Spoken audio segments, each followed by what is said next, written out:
Sir, একজন মধ্যবিত্ত পরিবারের সদস্যের ক্যান্সার হওয়া মানে তার পরিবারে কি হতে পারে এটা আমরা সকলেই জানি বা সেটা বুঝতে পারি।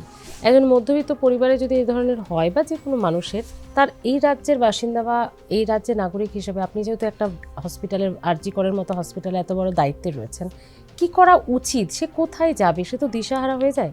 যদি একটু গাইড করতে পারেন। এইটা আমি বহুবার আপনাদের আগেও আমি অনুষ্ঠানে এসেছি, বহুবার সবাইকেই বলেছি যে পশ্চিমবঙ্গে এখন সব হয়, কিন্তু খোঁজার মানসিকতাটা মানুষের খুব কম থাকে ওই সময়। মানে ক্যান্সার হলে মানুষ দিশেহারা হয়ে যায়, এবং তাদের দিশেহারা করার জন্যও কিছু লোক থাকে যারা ওই পেশেন্টদেরকে বাইরে নিয়ে যায়। বাইরের বিভিন্ন জায়গা আছে, এই মানুষকে দিশেহারা পাজল করে দেয় তারা, যে এখানে হবে না, এই হবে না, সেই হবে না, এখানে চলো, ওখানে চলো। কিন্তু এখানে সব হয়, একটু ধৈর্য ধরতে হবে আর জানতে হবে মানে কোথায় কি হচ্ছে। আর এখন তো স্বাস্থ্যসাথী কার্ড হয়ে গেছে, আমি এখানে থেকেই বলছি, স্বাস্থ্যসাথী কার্ডটা তো একটা মিরাকল ক্যান্সারের ক্ষেত্রে।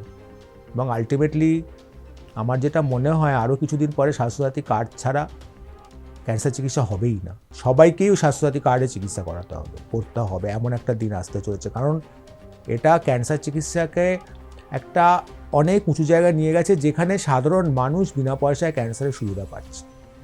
এবার বিনা পয়সায় মানে আমি বলবো তাহলে কি 1 পয়সা খরচা হয় না? হ্যাঁ হয়, সেটা খুব সামান্য, সেটা মানে না হওয়ারই কথা, তাও হয়। কিন্তু একটা কেমো করতে যদি 20,000, 30,000, 40,000 টাকা লাগতো, সেখানে হয়তো তার ওই সামান্য হয়তো কিছু, যদিও সেটা উচিত না, খুব সামান্য খরচে তার সেই ক্যান্সার হয়ে যায়।